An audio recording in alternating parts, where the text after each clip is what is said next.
इस सुंदर समय ਦੇ ਲਈ ਇਸ ਸੁੰਦਰ ਮੌਕਾ ਦੇ ਲਈ ਅਸੀਂ ਤੇਰੇ ਲੱਖ ਲੱਖ ਸ਼ੁਕਰ ਕਰਦੇ ਹਾਂ ਪਰਮੇਸ਼ਰ। ਅਸੀਂ ਹੁਣ ਮੇਨ ਟਾਈਮ ਦੇ ਵਿੱਚ ਆਏ ਹਾਂ ਪਰਮੇਸ਼ਰ, ਤੇਰੇ ਕਲਾਮ ਦੇ ਵਿੱਚ ਹੀ तेरा दास साढ़े लिए जो प्रभु पवित्र बाणी लेके आए ने उसी बाणी को प्रभु साढ़े जीवन में प्रभु लागू करने लिए। और जिन्ना भी आज प्रभु इस पिंडाल दे विच बैठे ने प्रभु, जिन्ना भी आए ने प्रभु, सारे दे नाल तुसीं वचन दे नाल गल करना परमेश्वर।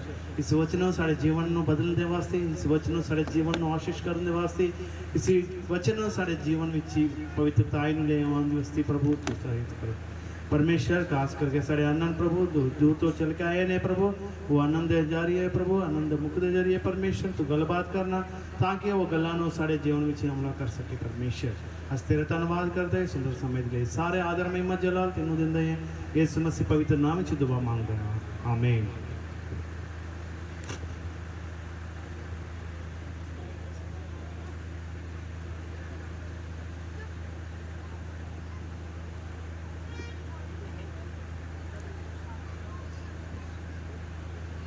मैं परमेश्वर का धन्यवाद करता हूँ कि आज आप लोगों के बीच में आकर परमेश्वर का वचन बांटने का सुंदर मौका परमेश्वर ने मुझे दिया। इसके लिए मैं परमेश्वर का धन्यवाद करता हूँ।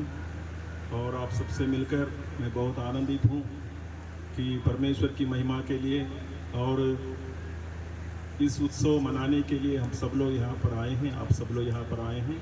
परमेश्वर आप सब लोगों को ज़रूर आशीष करेंगे। और मैं साथ साथ धन्यवाद करता हूँ हमारे नाबा भैया जी के लिए मैं धन्यवाद करता हूँ, मुझे यहाँ पर आने का आमंत्रण दिया, उनका भी मैं धन्यवाद करता हूँ। और साथ साथ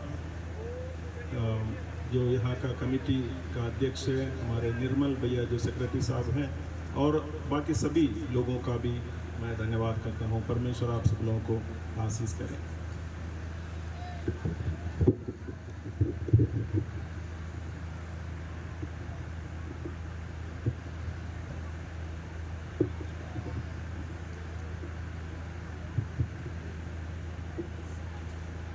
परमेश्वर का वचन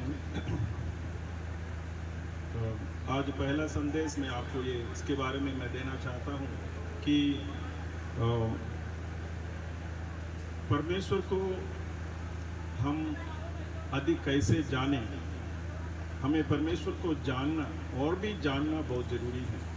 हम जितना अपने प्रभु को हम जानेंगे उतना हम प्रभु में बढ़ेंगे और हमारे हर बातों में परमेश्वर आशीष और बरकत देंगे। कई बार मैं देखता हूँ हम लोग परमेश्वर को सही तरीके से सही तरीके से नहीं जानने की वजह से हम लोग परेशान रहते हैं। हम लोग अपने ऊपर भी विश्वास नहीं करते हैं कि हम कभी प्रार्थना करते हैं परमेश्वर हमारी प्रार्थना सुनेगा कि नहीं सुनेगा। अक्सर मैं देखता हूँ हम लोग प्रार्थना करने के लिए अन्य लोगों के बीच में चले जाते हैं और दूसरे पादरियों के बीच में चले जाते हैं और हम विश्वास नहीं करते हैं कि परमेश्वर हमारी प्रार्थना सुनेगा कि नहीं, और हमारे साथ मेरे साथ परमेश्वर है कि नहीं, और इस परमेश्वर मुझसे प्यार करता है कि नहीं, कि मेरे साथ रहता है कि नहीं। कभी कभी हम लोग संदेह हमारे अंदर आ जाता है। इस प्रकार का संदेह हमारे अंदर आने से हम सही तरीके से हमारे परमेश्वर को न जानने की वजह से हम लोग विचलित हो जाते हैं, परेशान हो जाते हैं अक्सर मेरे प्रिय भाइयों।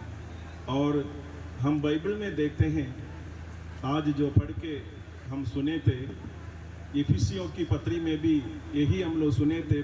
संत पौलुस अपने विश्वासियों के लिए उस एफिसु कलीसिया की विश्वासियों के लिए वो प्रार्थना करते हैं कि ये एफिसुस कलीसिया के लोग परमेश्वर को और अधिक जाने।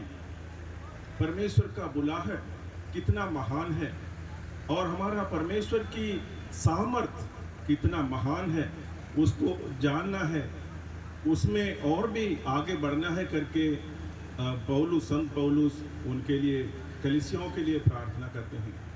और हम फिलिपियों की पत्री उसका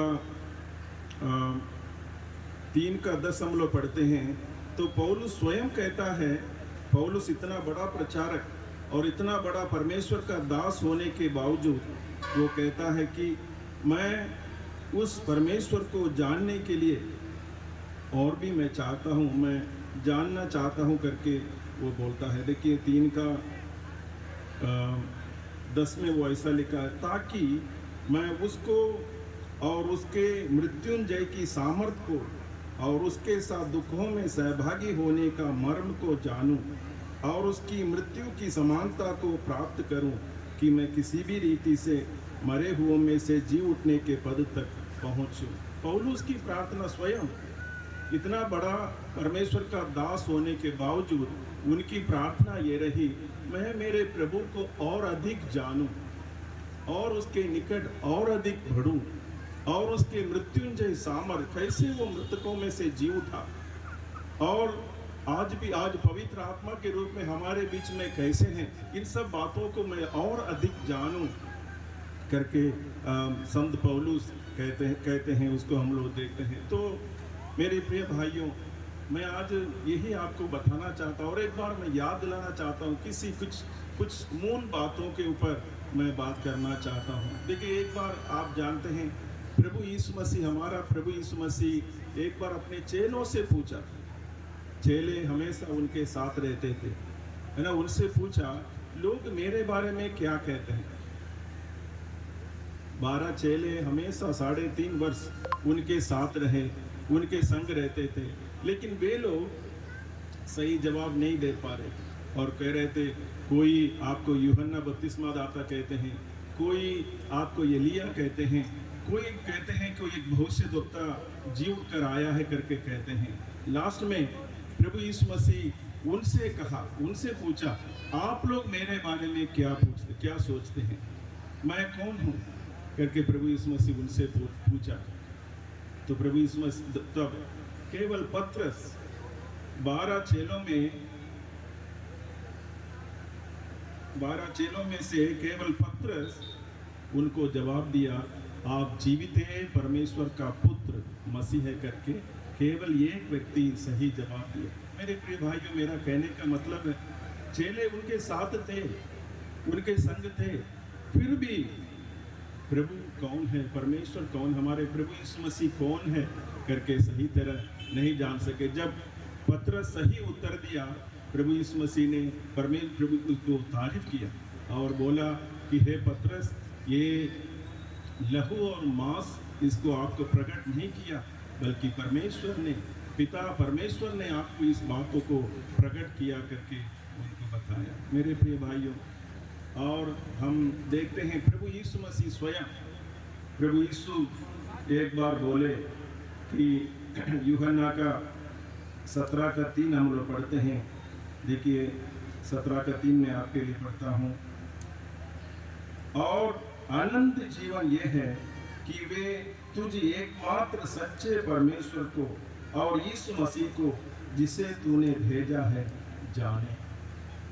जानना, प्रभु यीशु मसीह को जानना और परमेश्वर को सही तरीके से जानना ही अनंत जीवन है करके प्रभु यीशु मसीह बोला। तो मेरे प्रिय भाइयों, आज मैं इस बात पर आप लोगों से बात करना चाहता हूँ कि हम प्रभु यीशु मसीह को कितना जानते हैं, और यदि हम वास्तव में जानते हैं तो क्यों परेशान रहते हैं। हमारा प्रभु कितना अच्छा है, कितना महान है, क्यों हम उसमें पूरी तरीके से हम लगना जाते हैं करके मैं आपसे पूछना चाहता हूँ। पहले मैं परमेश्वर, हमारे प्रभु यीशु मसीह के बारे में, वो कौन है, वो कैसा है, उसके उनमें से केवल 3 बातों को, बहुत बातें तो हैं, आप लोग जानते हैं प्रभु यीशु मसीह हमारा कौन है, कैसा है, कई बातें तो आप लोग जानते हैं, फिर भी मैं आज आप लोगों में से केवल 3 बात मैं रखना चाहता हूं कि प्रभु यीशु मसीह कौन। पहले मैं आपको बताना चाहता हूं, हमारा प्रभु यीशु मसीह सर्वशक्तिमान परमेश्वर है, सर्वशक्तिमान परमेश्वर है, उनके पास सारा सामर्थ्य है, उनके पास सब कुछ है। हमारे प्रभु यीशु मसीह के पास आएंगे, हमें सब कुछ है। मेरे प्रिय भाइयों, मैं उसके लिए उदाहरण मैंने निकाला बाइबल से। मैं आपको इस कहाँ पर इसके बारे में लिखा, हमारा परमेश्वर सामर्थी परमेश्वर है, सर्वशक्तिमान है करके कहाँ पर लिखा है। आप बाइबल निकालेंगे, देखिए उत्पत्ति का किताब उसका 17वां अध्याय, उत्पत्ति का किताब उसके 17वां अध्याय, जब परमेश्वर अब्राहम को अपने को प्रकट किया।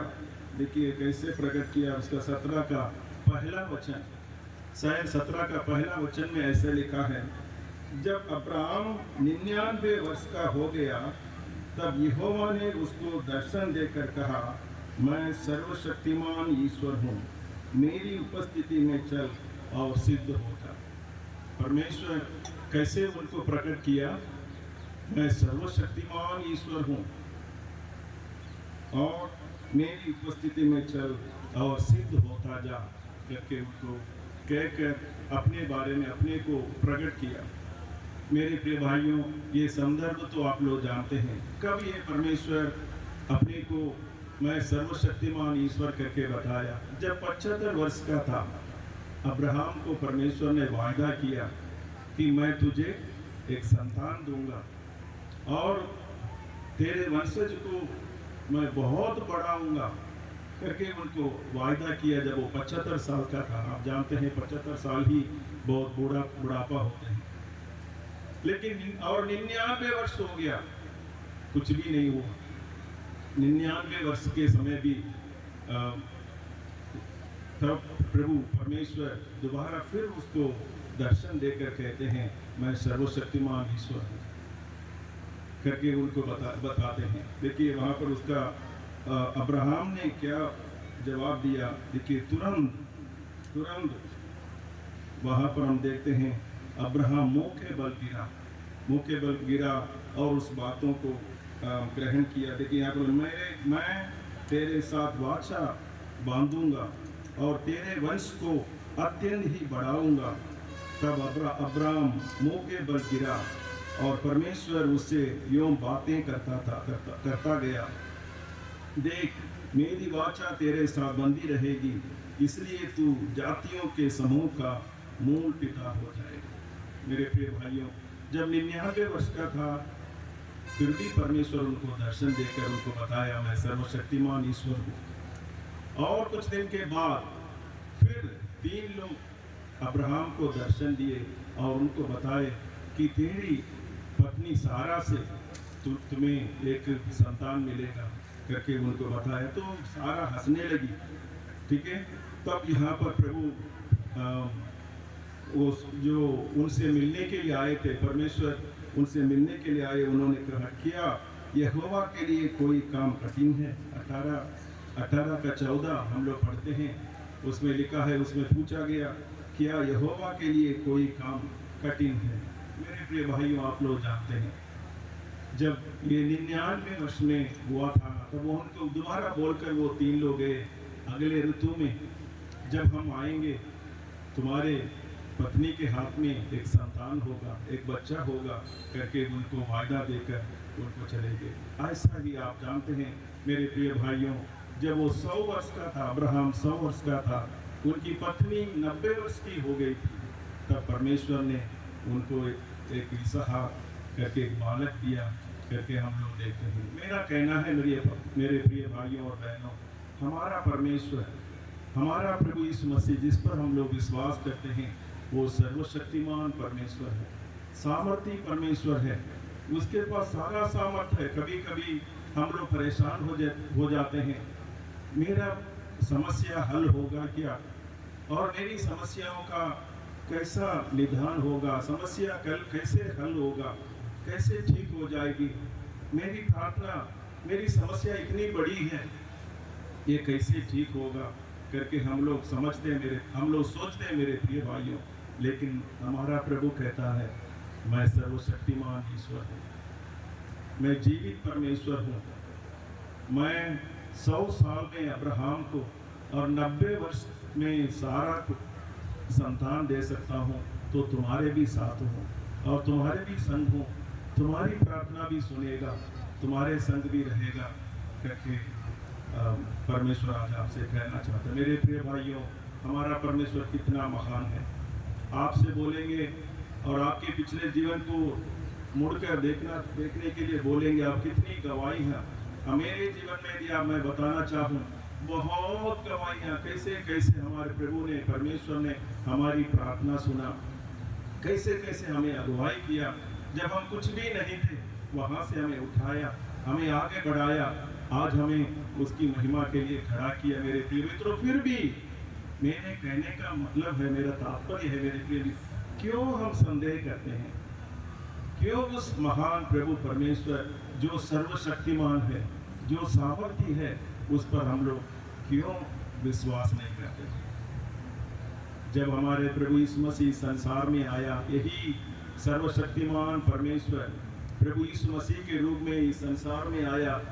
आप जानते हैं लाजर मर गया था, तुरंत उसको कब्र मिला, लेकिन वो गया नहीं। तीसरे दिन में, चौथे दिन में, तीसरे दिन के बाद चौथे दिन में प्रभु यीशु मसीह आया, वहां पर आया और सभी लोग रो रहे थे, किसी की कोई भरोसा नहीं।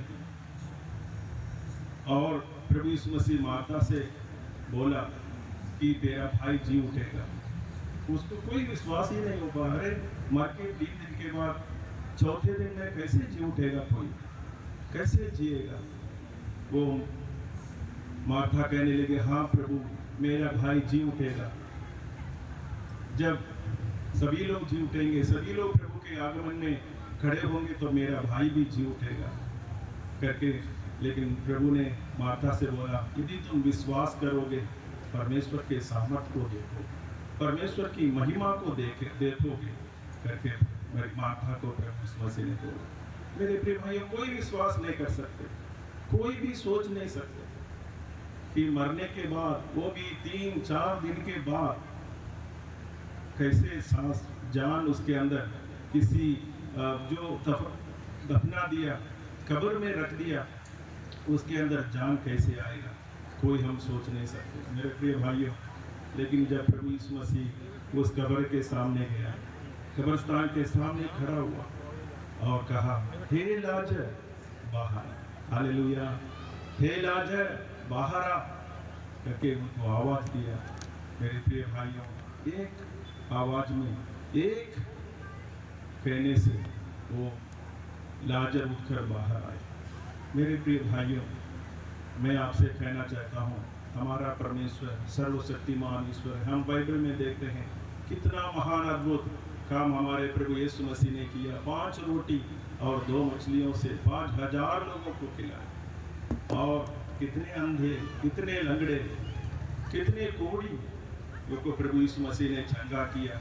मेरे प्रिय भाइयों, मेरा कहना है, आपसे कहना है मेरे प्रिय भाइयों, हमारा प्रभु यीशु मसीह जीवित है, जिंदा है, वो सर्वशक्तिमान है। इसलिए आज मैं पहला आपसे कहना चाहता हूँ, हम इस हिम्मत के साथ, इस बातों के साथ, ऐसा हम लोग जानकर अपने प्रभु के पास जाएं, प्रभु के सन्मुख में जाएं। जब कभी हम अपने प्रभु के पास आते हैं, प्रभु यीशु मसीह के पास आते हैं, इस जानकारी के साथ, इसको समझकर हम अपने प्रभु से प्रार्थना करें, अपने प्रभु के सामने आएंगे, तो हमारे सारी बातों को, हमारी सारी ज़रूरतों को प्रभु यीशु मसीह पूरा करेगा। एक भजन में ऐसा वो कहता है, एक भजन का ऐसा गाता है कि प्रभु महान विचारों कार्य तेरे, कितने अद्भुत जो तूने बनाए। देखूं तारे, सुनूं गर्जन भयंकर, सामर्थ तेरी सारे भूमंडल पर। प्रशंसा हो वे प्रभु यीशु की, कितना महान, कितना महान। प्रशंसा हो वे प्रभु यीशु की, कितना महान, कितना महान।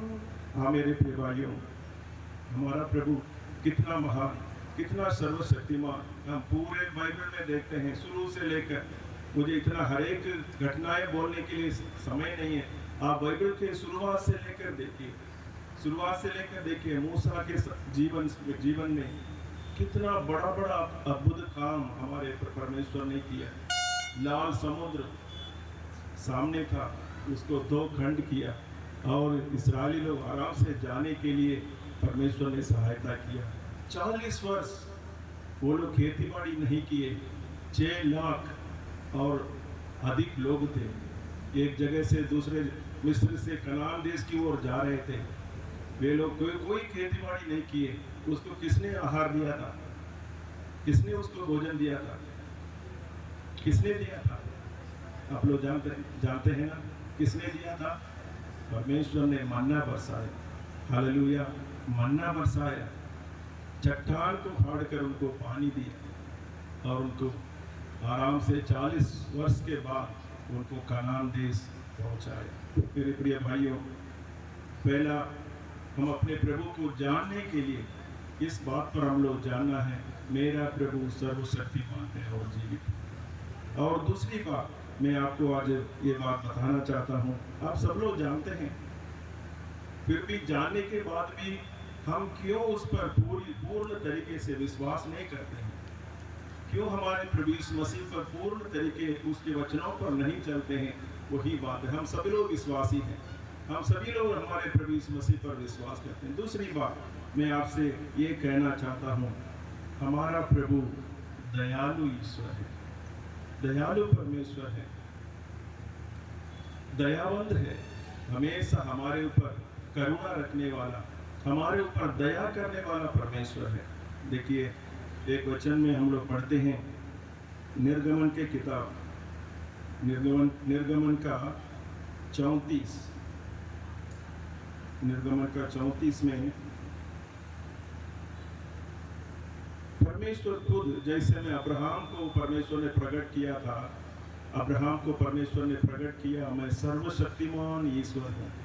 यहाँ पर देखिए, जब मूसा को परमेश्वर अपने को प्रकट किया, अपने बारे में बताया। देखिए आपके पास बाइबल है तो निकालिए, निर्गमन 34 उसका 6, 7, 8 में आपके लिए पढ़ूंगा।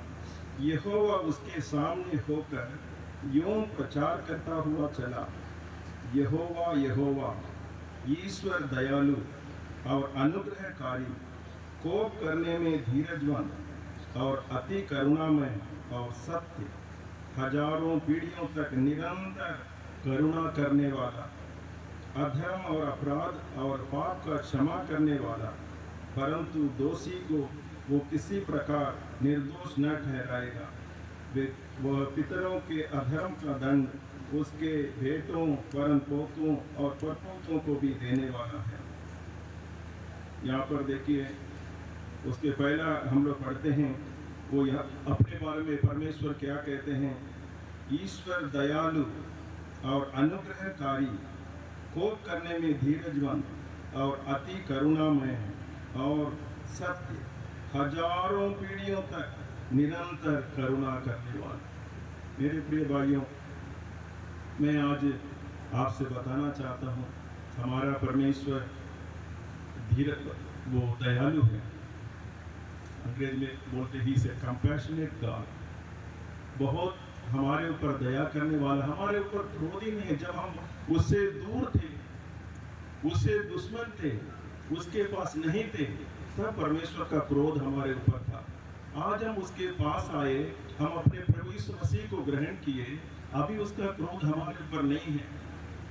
कई लोग सोचते हैं कि परमेश्वर मेरे ऊपर कृपा करता है कि नहीं, मेरे ऊपर वो करुणा करता है कि नहीं, मेरे ऊपर उसका प्रेम है कि नहीं, हम लोग विश्वास नहीं करते। लेकिन परमेश्वर अपने बारे में क्या कहता, देखिए, परमेश्वर दयालु है बहुत, और अति करुणामय है, अति करुणामय, हजारों पीढ़ियों तक अपना वो निरंतर करुणा करने वाला परमेश्वर है। जब हम उसके पास आते हैं, जब उसके बैरी हैं, वो हजारों पीढ़ी तक उनसे बदला लेगा। लेकिन जब हम उसके पास आए हैं, ऑलरेडी हम लोग आ चुके हैं, उसके पास आ चुके हैं, मेरे प्रिय मित्रों, आज जानकर जाइए, आज जान के यहाँ से जाइए, परमेश्वर करुणा निधान है, करुणामय है, हमारे ऊपर अपना करुणा दया बरसाने वाला परमेश्वर है करके हम लोग देखते हैं।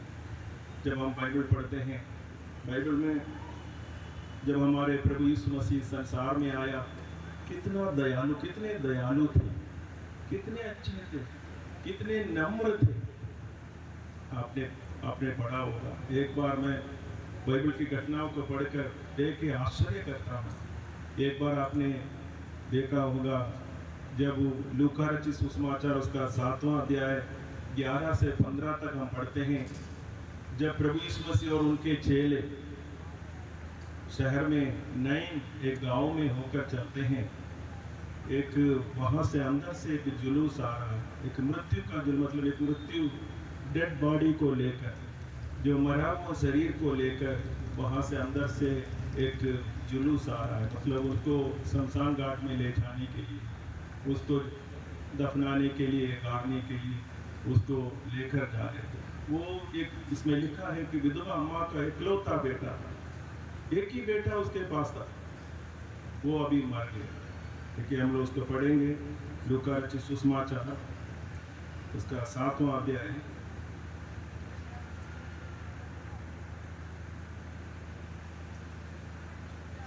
उसका 11 से 15 मैं पढ़ूंगा आपके लिए, मैं की वजह से आपको सुनाई देगा, मैं आपके लिए पढ़ रहा हूँ। थोड़े दिन के बाद वो नईन नाम के एक नगर को गया, उसके चेले और बड़ी भीड़ उसके साथ जा रही थी। जब वो नगर के फाटक के पास पहुंचा तो देखा लोग एक मुर्दे को बाहर लिए जा रहे थे, जो अपनी माँ का इकलौता पुत्र था और वो विधवा थी, और नगर के बहुत से लोग उसके साथ थे। उसे देखकर प्रभु को तरस आया और उससे कहा, मत रो। तब उसने पास आकर अर्थी को छुआ और उठाने वाले ठहर गए। तब उसने कहा, हे जवान, मैं तुझसे कहता हूँ, उठ। तब वो मुर्दा उठ बैठा और बोलने लगा। उससे उसे उसकी माँ को सौंप दिया। मेरे प्रिय भाइयों, यहाँ पर उस माँ के बारे में लिखा है, वो विधवा थी, ऑलरेडी वो विधवा थी, और उसके पास उस एकलौता बेटा था, एक ही बेटा था, वो भी अभी खत्म हो गया। तो उसका हाल क्या होगा आप सोच के देखिए। वो उतनी रो रही थी, इतने बिलक रही थी, इतने परेशान हो रही हो।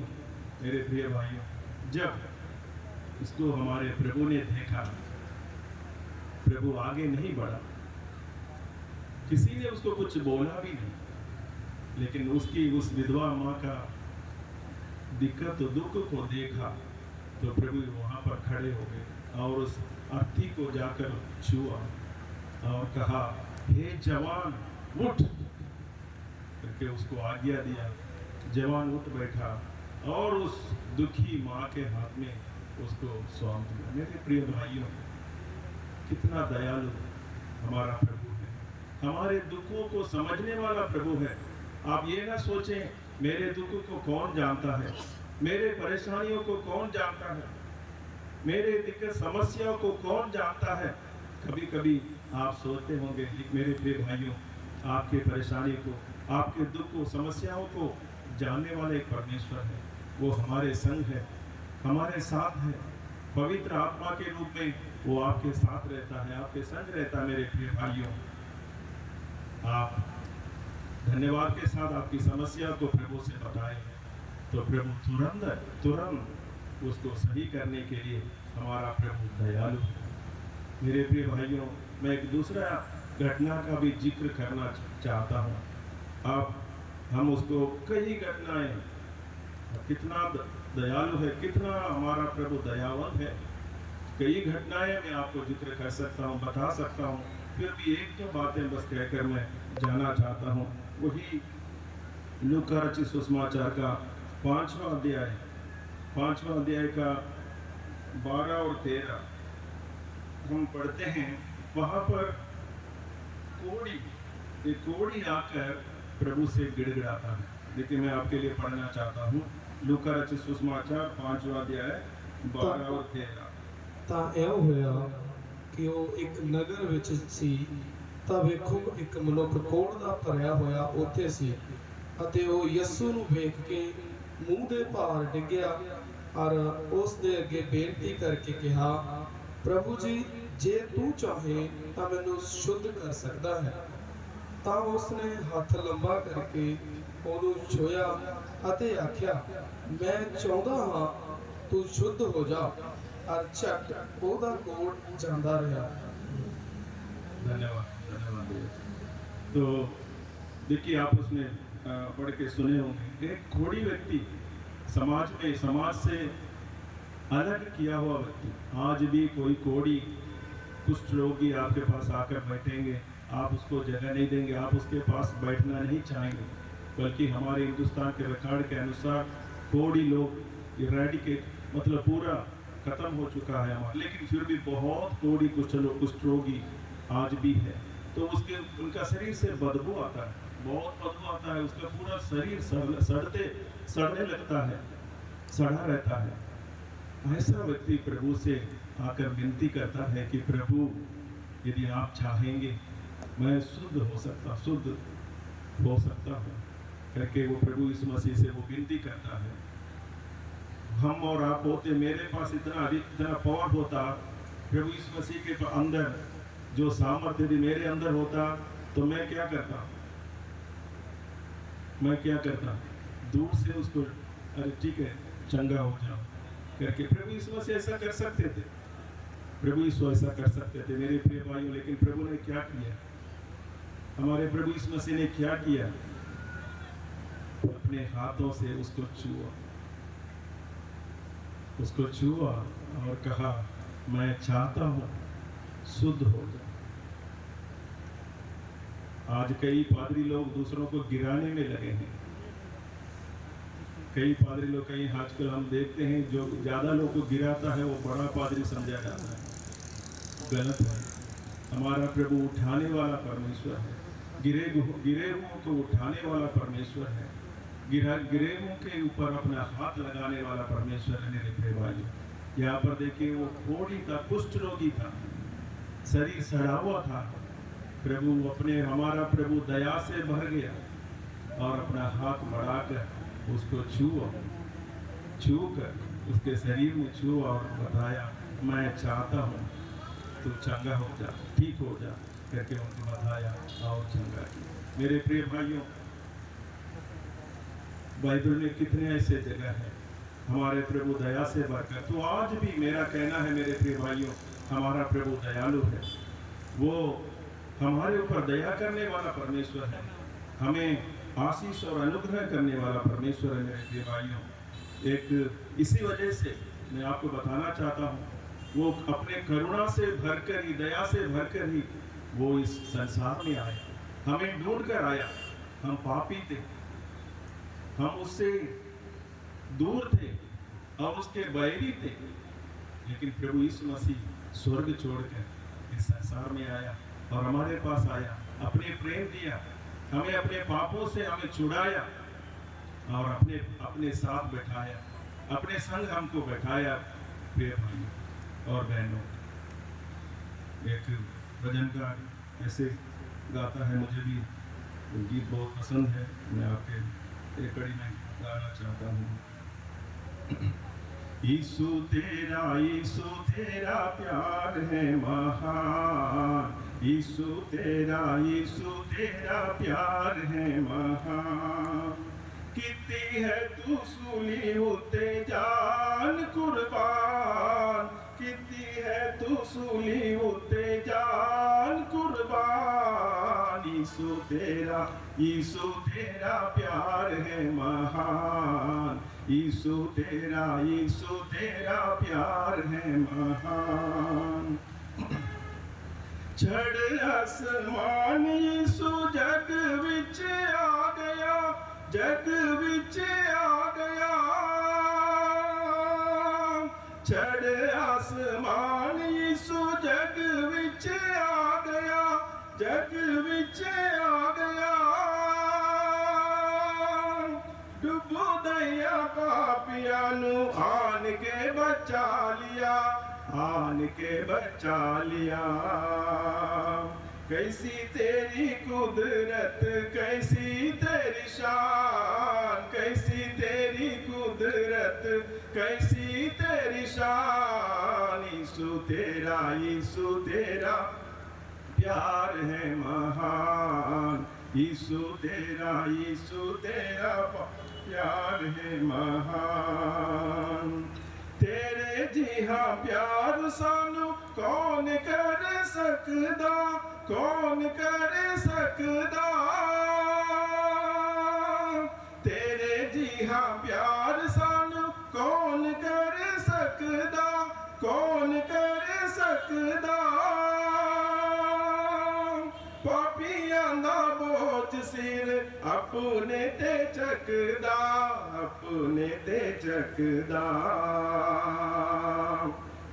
गावंदी जमीन नाले गांदा आसमान, गावंदी जमीन नाले गांदा आसमान। यीशु तेरा प्यार है महान, यीशु तेरा प्यार है महान। कितनी है तू सूली उत्ते जान कुर्बान, कितनी है तू सूली उत्ते जान कुर्बान। यीशु तेरा प्यार है महान, यीशु तेरा प्यार है महान। मेरे प्रिय भाइयों बहनों, मैं और एक बार आपसे कहना चाहता हूँ, हमारा परमेश्वर करुणामय है, दयालु है। इसलिए हम कभी भी जैसे भी हो हम उसके पास जा सकते हैं, और वो हमें गले लगाने के लिए, हमें अपनाने के लिए वो हमेशा तैयार रहता है। तीसरी बात मैं आपसे एक और बात कहकर आज के वचन बताना चाहता। तीसरी एक खास गुण हमारे प्रभु यीशु मसीह का है, हमारा परमेश्वर का है, वो पवित्र है। मैंने बोला वो सर्वशक्तिमान है, वो दयालु ईश्वर है। तीसरे मैं आपको बताना चाहता हूँ मेरे प्रिय भाइयों, वो पवित्र भी है, पवित्र परमेश्वर है, और वो चाहता है, वो पाप से घृणा करता है। हम पवित्र जीवन जीने के लिए वो चाहता है।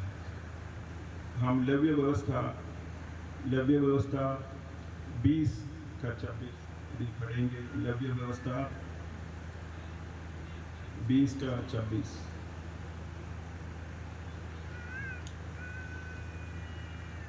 ਅਤੇ ਤੁਸੀਂ ਮੇਰੇ ਅੱਗੇ ਪਵਿੱਤਰ ਹੋਵੋ, ਕਿਉਂ ਜੋ ਮੈਂ ਪਵਿੱਤਰ ਹਾਂ, ਅਤੇ ਆਪਣੇ ਬਣਾਉਣ ਲਈ ਮੈਂ ਤੁਹਾਨੂੰ ਹੋਰਨਾਂ ਲੋਕਾਂ ਤੋਂ ਵੱਖਰੇ ਕੀਤਾ।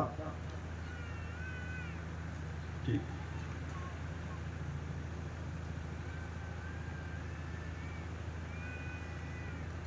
देखिए यहाँ पर लिखा है, मैं हिंदी में भी पढ़ रहा हूँ, तुम मेरे लिए पवित्र बने रहना, क्योंकि मैं यहोवा स्वयं पवित्र हूँ। तुम मेरे लिए पवित्र बने रहना, क्योंकि मैं यहोवा स्वयं पवित्र हूँ, और मैंने तुमको और देशों के लोगों से इसलिए अलग किया है कि तुम निरंतर मेरे ही बने रहो। मेरे प्रिय भाइयों, हमारा प्रभु पवित्र है, वो पाप से समझौता नहीं कर सकता, वो पाप से घृणा करता है। तो इसलिए वो चाहता है हम पवित्र रहने के लिए, वो पवित्र परमेश्वर है, इसलिए हम भी पवित्र रहने के लिए वो चाहता है। हम हर बातों में और उसके वचनानुसार, उसके वचन के अनुसार, उसके नियम के अनुसार हम चलने के लिए वो चाहता है मेरे प्रिय भाइयों। और दूसरा कुरिन्थियों उसका 6 का 14 से 18 तक हम लोग पढ़ते हैं। पढ़िए, दूसरा कुरिन्थियों 6 का 14 से 18। ਤੁਸੀਂ ਬੇਪਰਤੀਤਿਆਂ ਨਾਲ ਅਣਸਾਵੇ ਨਾ ਜੁੱਤੋ, ਕਿਉਂ ਜੋ ਧਰਮ ਅਤੇ ਕੁਧਰਮ ਵਿੱਚ ਕੀ ਸਾਂਝ ਹੈ, ਜਾਂ ਚਾਨਣ ਦਾ ਹਨੇਰੇ ਨਾਲ ਕੀ ਮੇਲ ਹੈ, ਅਤੇ ਮਸੀਹ ਦਾ ਬਲਿਆਲ ਦੇ ਨਾਲ ਕੀ ਮਿਲਾਪ ਹੈ, ਅਥਵਾ ਪ੍ਰਤੀਤਵਾਨ ਦਾ ਬੇਪਰਤੀਤੇ ਨਾਲ ਕੀ ਹਿੱਸਾ ਹੈ, ਅਤੇ ਪਰਮੇਸ਼ਵਰ ਦੀ ਹੈਕਲ ਨੂੰ ਮੂਰਤੀਆਂ ਨਾਲ ਕੀ ਵਾਸਤਾ ਹੈ, ਅਸੀਂ ਤਾਂ ਅਕਾਲ ਪੁਰਖ ਦੀ ਹੈਕਲ ਹਾਂ। ਜਿਵੇਂ ਪਰਮੇਸ਼ਵਰ ਨੇ ਬਚਨ ਕੀਤਾ, ਮੈਂ ਉਹਨਾਂ ਵਿੱਚ ਵਾਸ ਕਰਾਂਗਾ ਅਤੇ ਫਿਰਿਆ ਕਰਾਂਗਾ। ਮੈਂ ਉਹਨਾਂ ਦਾ ਪਰਮੇਸ਼ਵਰ ਹੋਵਾਂਗਾ ਅਤੇ ਉਹ ਮੇਰੀ ਪ੍ਰਜਾ ਹੋਣਗੇ। ਇਸ ਲਈ ਉਹਨਾਂ ਵਿੱਚੋਂ ਨਿਕਲ ਆਓ ਅਤੇ ਅੱਡ ਹੋਵੋ। ਪ੍ਰਭੂ ਆਖਦਾ ਹੈ, ਅਤੇ ਕਿਸੇ ਭ੍ਰਿਸ਼ਟ ਵਸਤ ਨੂੰ ਹੱਥ ਨਾ ਲਾਓ। ਮੈਂ ਤੁਹਾਨੂੰ ਕਬੂਲ ਕਰ ਲਵਾਂਗਾ ਔਰ ਤੁਹਾਡਾ ਪਿਤਾ ਹੋਵਾਂਗਾ, ਅਤੇ ਤੁਸੀਂ ਮੇਰੇ ਪੁੱਤਰ ਧੀਆਂ ਹੋਵੋਗੇ। ਇਹ वचन सर्वशक्तिमान प्रभु दा है। मेरे प्रिय भाइयों, यहाँ पर देखिए इस पर लिखा है, संत पौलुस कहते हैं, हम तो जीवित परमेश्वर के मंदिर हैं। हम तो जीवित परमेश्वर के मंदिर हैं। और परमेश्वर कहते हैं, मैं उनमें बसूंगा और उनमें चला फिरा करूंगा, और मैं उनका परमेश्वर होऊंगा और वे मेरे लोग होंगे। मैं आपको बताना चाहता हूँ मेरे प्रिय भाइयों, जिस दिन हमने प्रभु यीशु मसीह को ग्रहण किया, जिस दिन हमने प्रभु यीशु मसीह को स्वीकार किया, उसी दिन पवित्र आत्मा आपके अंदर आ चुका है। कितने लोग विश्वास करते हैं आपके अंदर पवित्र आत्मा है? हालेलुया, मैं धन्यवाद करता हूँ। कई लोगों को विश्वास नहीं है। कई लोग विश्वास नहीं करते हैं कि पवित्र आत्मा मेरे साथ है। अभी नहीं मिला, पवित्र आत्मा मुझे नहीं मिला, और उसके परेशान में रहते हैं। मेरे प्रिय भाइयों, बाइबल साफ साफ कहती है, 3 और प्रकाशित वाक्य 3:20 में लिखा है, देख मैं द्वार पर खड़ा हुआ खटखटाता हूँ। यदि कोई मेरी आवाज़ सुनकर अपना द्वार खोलेगा तो मैं इसके भीतर आऊँगा और उसके साथ भोजन करूँगा करके प्रभु यीशु मसीह ने। जिस दिन आपने प्रभु यीशु मसीह को स्वीकारा, यीशु परमेश्वर, प्रभु यीशु ही परमेश्वर करके जिस दिन आपने स्वीकारा, उसी दिन प्रभु यीशु मसीह आपके अंदर आ गया और आपके संग संग रहता है। देखिए इस वचन में परमेश्वर साफ साफ कहता है, मैं उनमें बसूंगा और उनमें चला फिरा करूंगा। परमेश्वर हमारे बीच में है, हमारे घर में है, हमारे अंदर है। पवित्र आत्मा हमको हर प्रतिदिन अगुवाई करता है मेरे प्रिय भाइयों। लेकिन उस पवित्र परमेश्वर, पवित्र आत्मा हमसे ये चाहता है कि हम उसकी बातों को मानें और उसके कहने के अनुसार चलें और उनकी आज्ञाओं को मानें, तब हम आशीष और परमेश्वर हमारे साथ में रहेगा। देखिए यहाँ पर लिखा है, इसलिए प्रभु कहता है, उसके बीच में से निकलो और अलग रहो और अशुद्ध वस्तु को मत छुओ, तो मैं तुम्हें ग्रहण करूँगा और मैं तुम्हारा पिता हूँगा, तुम मेरे बेटे और बेटियाँ होंगे। वो सर्वशक्तिमान प्रभु परमेश्वर का वचन है। जिस बातों को परमेश्वर ने मना किया है और जिस बातों को हमें पाप के रूप में परमेश्वर ने बताया है, उन सभी से अलग रहने के लिए, दूर रहने के लिए परमेश्वर हमको सलाह हमें बताता है। मेरे प्रिय भाई, हम जानते हैं ये होशू 1:8 में इस प्रकार लिखा है, जब हम परमेश्वर के वचन को मानते हैं, उसके अनुसार हम चलते हैं, हम सफल होंगे और प्रभावशाली होंगे करके ये होशू 1:8 में लिखा है। पढ़िए जी, ये होशू 1:8। ਇਹ ਵਿਵਸਥਾ ਦੀ ਪੋਥੀ ਤੇਰੇ ਮੂੰਹ ਤੋਂ ਕਦੀ ਵੱਖਰੀ ਨਾ ਹੋਵੇ, ਸਗੋਂ ਤੂੰ ਦਿਨ ਰਾਤ ਉਸ ਉੱਤੇ ਧਿਆਨ ਰੱਖ, ਤਾਂ ਜੋ ਤੂੰ ਉਸ ਸਾਰੇ ਦੇ ਅਨੁਸਾਰ ਜੋ ਉਸ ਵਿੱਚ ਲਿਖਿਆ ਹੈ ਚੱਲੇ ਤੇ ਉਸ ਨੂੰ ਪੂਰਾ ਕਰੇ, ਤਾਂ ਤੂੰ ਆਪਣੇ ਮਾਰਗ ਨੂੰ ਸਫਲ ਬਣਾਵੇਗਾ ਅਤੇ ਤੇਰਾ ਬੋਲਬਾਲਾ ਹੋਵੇਗਾ। व्यवस्था की ये पुस्तक तेरे चित्त से कभी ना उतरने पाए, परमेश्वर की आज्ञा हमारे दिल से कभी उतरने ना पाए। इसी में दिन रात ध्यान दिए रहना, इसलिए कि जो कुछ उसमें लिखा है उसके अनुसार करने की तू चौकसी करे, क्योंकि ऐसा ही करने से तेरे सब काम सफल होंगे। हम कभी कभी हमारा काम सफल क्यों नहीं हो रहा है, क्यों हम आगे नहीं बढ़ते हैं? मेरे प्रिय भाइयों, शायद अभी भी कुछ पाप में हम फंसे होंगे, अभी भी कुछ गलत बातों में हम फंसे होंगे, परमेश्वर हमें क्षमा करता है, लेकिन हम जब उसके पास आएंगे, उन पापों को, उन गलत बातों को छोड़ेंगे, तब परमेश्वर हमारे ऊपर अनुग्रह करता है, हमारे ऊपर दया करता है। हम जब तक उसको छोड़ेंगे नहीं, परमेश्वर की दया हमारे ऊपर नहीं रहेगी। देखिए, जब हम परमेश्वर की बातों को मानेंगे, उसके अनुसार करने के लिए चौकसी करेंगे, तब हमारा काम सफल हो, हम हर बातों में प्रभावशाली होंगे करके परमेश्वर कहता है। मेरे प्रिय भाइयों, मैं फिर आपको कहना चाहता हूँ, परमेश्वर पवित्र परमेश्वर है। जिस प्रभु को हमने अपनाया है, जिस प्रभु के पीछे हम चलते हैं, वो पवित्र परमेश्वर है। हम पापियों को पापों से दूर करने के लिए ही, पापों से अलग करने के लिए ही, पवित्र जीवन देने के लिए ही वो इस संसार में आया। हमारे लिए वो मरा, हमारे लिए अपना सारा लहू बहाया, अपना सारा खून हमारे लिए दिया। मेरे प्रिय भाइयों, लेकर कहता है, क्या तुम पवित्र रहोगे? क्या तुम जयवंत जीवन बिताओगे? क्या जीवन भर गिरते उठते ही क्या तुम्हारा जीवन होगा? नहीं, मैं जयवंत हूँ, मैं जयवंत जीवन बिताता हूँ। परमेश्वर चाहता है हम पाप के ऊपर विजय पाकर जयवंत जीवन बिताने के लिए परमेश्वर चाहता है। मेरे प्रिय भाइयों, लेकिन अक्सर हमारा जीवन, हम मनुष्य, हम सभी लोग, ज़्यादातर लोग, मैं जानता हूँ, परमेश्वर के विरुद्ध अक्सर हम लोग मसीह होने के बाद भी, परमेश्वर के पास आने के बाद भी हम अक्सर परमेश्वर के विरुद्ध की तमाम बातें हम लोग करते रहते हैं। देखिए, यशायाह नबी का पहला अध्याय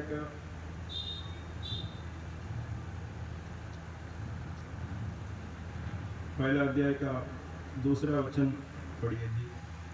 यशायाह नबी का, परमेश्वर क्या कहते हैं, परमेश्वर की वेदना क्या है, परमेश्वर का दुख क्या है।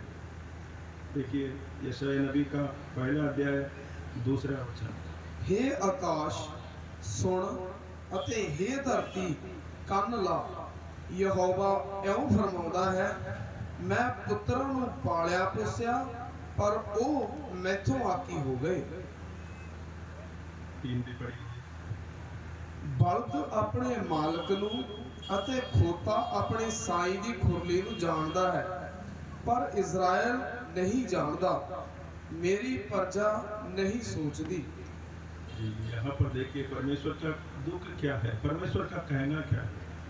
परमेश्वर क्या कहते हैं, हे स्वर्ग सुन, हे पृथ्वी कान लगा, हे लोगों सुनो। इसका मतलब, हे पृथ्वी कान लगा, हे स्वर्ग सुन, सभी लोग सुनो, मेरे भाइयों और बहनों सुनो।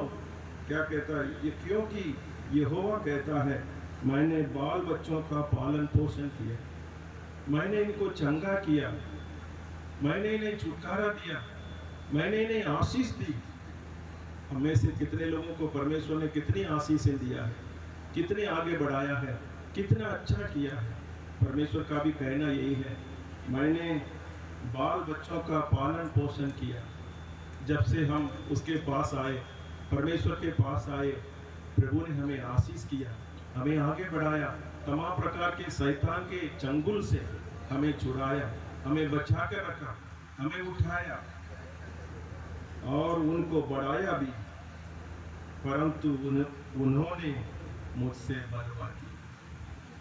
परमेश्वर चाहता है हम पवित्र रहें, हम अच्छे रहें, लेकिन हम अक्सर मेरे प्रिय भाइयों, बार बार हम परमेश्वर के विरोध में ही जाते हैं, परमेश्वर के विरोध में हम लोग काम करते हैं। देखिए, बैल तो अपने मालिक को और गधा अपने स्वामी की चरनी को पहचानता है, परंतु इस्राएल मुझे नहीं जानता, मेरी प्रजा विचार नहीं करती। परमेश्वर का कहना है, बैल अपने मालिक को जानता है। आप तो जानते होंगे, पुराने ज़माने, अभी तो सब जगह ट्रैक्टर हो गया, पहले हमारे यहाँ पर बैल रहता था, लेकिन बैल को कहीं भी छोड़ दें, वो तो अपने मालिक को वो जरूर पहचानता है। सही है ना भाई साहब? हमारे भाई साहब, जो पुराने भाई साहब उधर से बता रहे, क्योंकि उन लोगों ने बैल सब देखा होगा। अभी तो सब ट्रैक्टर हो गया, लेकिन वो बैल तो अपने मालिक को समझता है। और गधा को बोलते हैं मूर्ख जानवर। गधा किसी कोई बुद्धि नहीं है, किसी को बुद्धि नहीं है, उसको क्या बोलते हैं? ये गधा बोलते हैं, है ना। तो वो मूर्ख जानवर है, लेकिन वो पूरे दिन भर घूमेगा, रात में वो कहाँ पर पहुंचा वापस आ जाएगा, अपने चरनी में आ जाएगा, अपने मालिक के घर आराम से। वो पूरे बाजार में घूमेगा, लेकिन वो आराम से अपने मालिक के पास पहुंच जाएगा। लेकिन परमेश्वर का क्या कहना है? परंतु इस्राएल मुझे नहीं जानता, मेरी प्रजा विचार नहीं करती। परमेश्वर इस्राएल के बारे में कहता, हम इस्राएल हैं, हम इस्राएल के लोग हैं, परमेश्वर के चुने हुए लोग हैं, हम परमेश्वर के लोग हैं। मेरे प्रिय भाइयों, अक्सर लेकिन हम गधे से भी बेकार, बैल से भी, जानवरों से भी बेकार आचरण हमारा रहता है।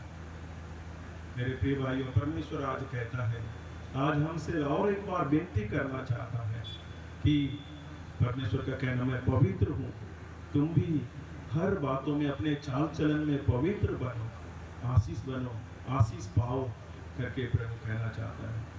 मेरे प्रिय भाइयों, यहाँ पर एक भक्त भी ऐसे गाता है, हे मेरे लोगों दूर दूर क्यों,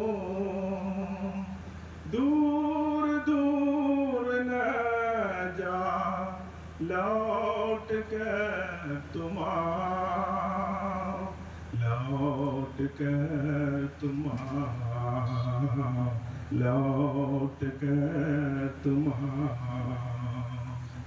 बैल पहचाने मालिक को, गदहा